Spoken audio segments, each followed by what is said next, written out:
आज आपण असं स्नॅक्स बनवणार आहोत जे खाण्यासाठी जबरदस्त टेस्टी लागतं आणि तुम्ही बनवून 2-3 दिवस फ्रीजमध्ये स्टोअरही करून ठेवू शकता. म्हणजे घरी कधी पार्टी वगैरे असेल तर 2 दिवस आधी किंवा 1 दिवस आधी तुम्ही बनवून फ्रीजमध्ये स्टोअर करून ठेवू शकता आणि खायची असेल तर पटकन तळू शकता. एवढे कुरकुरीत होतात ना, बाहेरून कुरकुरीत आणि आतून एकदम चीझी असे हे स्नॅक्स आहे.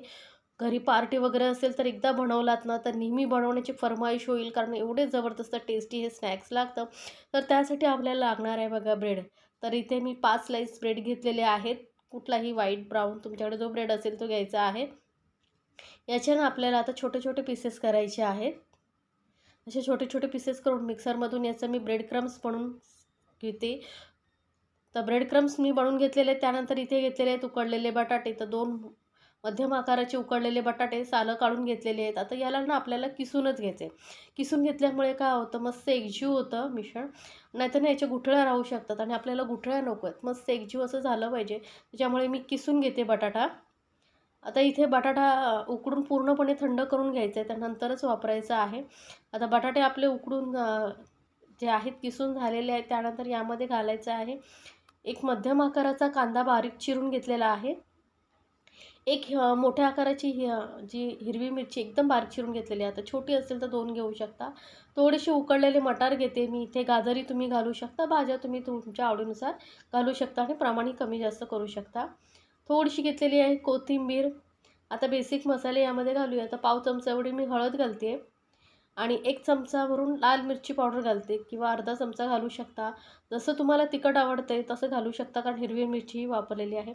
गरम मसाला घालते, सोबतच ना चाट मसाला घालते. त्यामुळे ना जे कटलेट आपले मस्त चटपटीत होतात. आणि चाट मसाला नसेल तर मग आमचूर पावडर किंवा एक थोडासा अर्ध्या लिंबाचा रसही घालू शकता.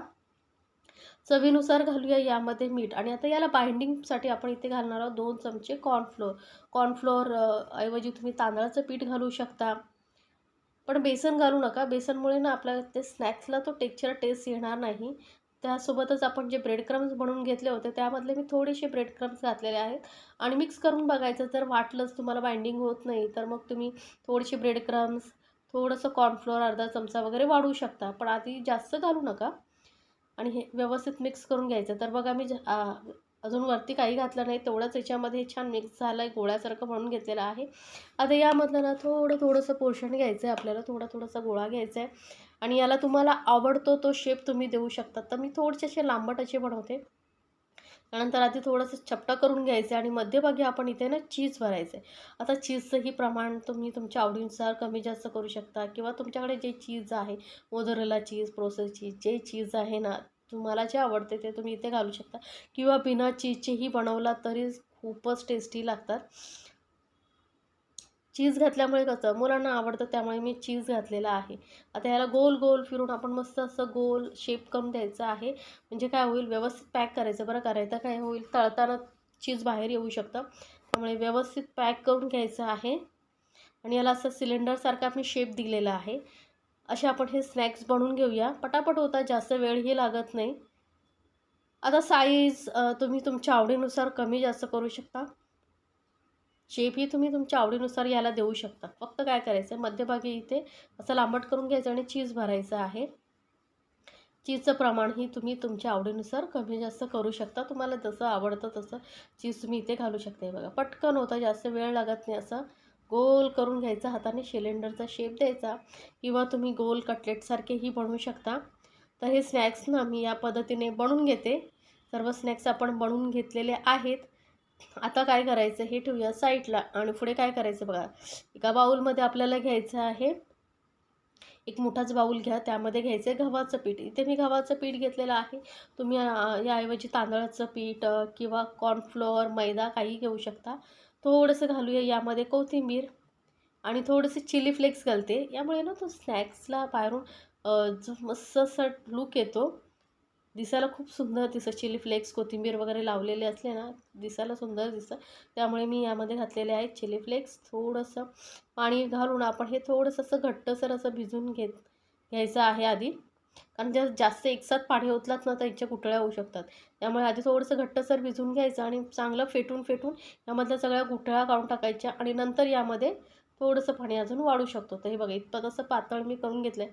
त्यानंतर हे ब्रेड क्रम्सही आपले तयार आहेत. यामध्ये थोडंसं आपण ट्विस्ट देऊया. तर यामध्ये मी परत घालते थोडीशी कोथिंबीर आणि थोडेसे सफेद तीळ घालते आणि थोडंसं चिली फ्लेक्स घालते. चिली फ्लेक्स ना बघा तुम्ही माझं स्नॅक्स बघू शकता.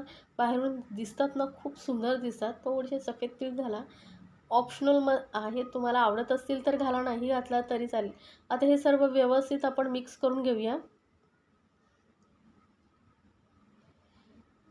तर आता आपण जी पेस्ट बनवून घेतली होती ना, त्यामध्ये हे जे आपण स्नॅक्स बनवून घेतलं होतं कटलेट, ते डिप करून घेऊ. व्यवस्थित भिजवून घ्यायचे, गोल गोल फिरून पूर्णपणे ओलसर करून घ्यायचे. त्यानंतर लगेचच त्याला ब्रेड्समध्ये टाकायचं आहे आणि पूर्ण व्यवस्थित गोल गोल फिरून पूर्ण कवर करून घ्यायचं. म्हणजे कुठेही गॅप वगैरे राहिलं नाही पाहिजे आणि व्यवस्थित कोट करून घ्यायचं आणि हाताने हलकंसं दाबून घ्यायचं बघा. म्हणजे काय होतं, ब्रेड क्रम्स व्यवस्थित चिकटले जातात, तळताना जास्त निघत नाही. हाताने गोल गोल फिरवून घ्यायचं. ब्रेड क्रम्समुळे काय होतं, आपले स्नॅक्स ना मस्त बाहेरून कुरकुरीत होतं. तर बघू शकता ब्रेड क्रम्स व्यवस्थित लागलेले आहेत. असं हे स्नॅक्स बनवून झालेले. आता हे तुम्ही ना असंच एअरटाईट डब्यामध्ये भरून फ्रीजमध्ये स्टोअर करून ठेवू शकता 2-3 दिवस किंवा आठवडाभर. अजिबात खराब होत नाही. जेव्हा खायचं असेल, तुम्हाला तळायचे असेल तर अर्धा तास आधी बाहेर काढून ठेवा फ्रीजमधून आणि मग तळू शकता. तर तेल चांगलं गरम झालेलं आहे. गरम तेलामध्ये मस्त असे हे स्नॅक्स आपण तळून घेऊया. तेल चांगलं गरम पाहिजे, लक्षात ठेवा. आणि गॅस मीडियमवरती ठेवायचं आहे बरं का. मीडियम गॅसवरती आपण हे स्नॅक्स आपलं तळून घेणार आहोत. आणि जोपर्यंत व्यवस्थित हे तेलामध्ये सेट नाही होत तोपर्यंत अजिबात याला टच करायचं नाही. व्यवस्थित एका साईडने आधी तळू द्या तेलामध्ये. बघा जे बुडबुडे आले होते तेही कमी झालेले आहेत. एवढा वेळ आपल्याला थांबायचं आहे, मिनिटभर किंवा 2 मिनटं तरी. तुम्ही याला अजिबात हलवू नका. हे बघा. त्यानंतर आता पटकन आपण याला आलटून पलटून सर्व बाजूने तळून घेऊया. तुम्ही डीप फ्राय नाही करायचं आहे, शॅलो फ्राय करू शकता. त्याला चपटा पॅटीसारखं बनवून कटलेटसारखं शॅलो फ्रायही करू शकता. तरीही खूप सुंदर लागतं हे स्नॅक्स. या पद्धतीने एकदा नक्की बनवून पहा आणि मला सांगायला विसरू नका बरं का, तुम्हाला ही रेसिपी कशी वाटली. अशा छान छान रेसिपीसाठी आपल्या चॅनलला सबस्क्राईब जरूर करा. सोबतच बेल आयकॉनवरती नक्की क्लिक करा. म्हणजे काय होईल, माझ्या नवीन रेसिपीचे नोटिफिकेशन लगेचच तुमच्यापर्यंत पोहोचेल. तर बघू शकता आपलं हे जे स्नॅक्स आहे, मस्त कलर आलेला आहे, व्यवस्थित सर्व बाजूने तळलं गेलेलं आहे आणि जबरदस्त टेस्टी असे हे स्नॅक्स तयार झालेलं आहे. तर गरमागरम आपण आता हे सर्व करूया, काढून घेऊया स्नॅक्स. कुठेही तेलामध्ये वगैरे विरघळत नाहीत. तर हे गरमागरम असा आपला स्नॅक्स झालेला आहे तयार. याला ना तुम्ही कुठल्याही सॉसबरोबर किंवा चटणीबरोबर नाहीच तर असंही खाल्लात ना तरी जबरदस्त टेस्टी लागतं. तर एकदा नक्की बनवा आणि मला सांगायला विसरू नका बरं का, तुम्हाला ही रेसिपी कशी वाटली. अशा छान छान रेसिपीसाठी आपल्या चॅनलला सबस्क्राईब करायला विसरू नका.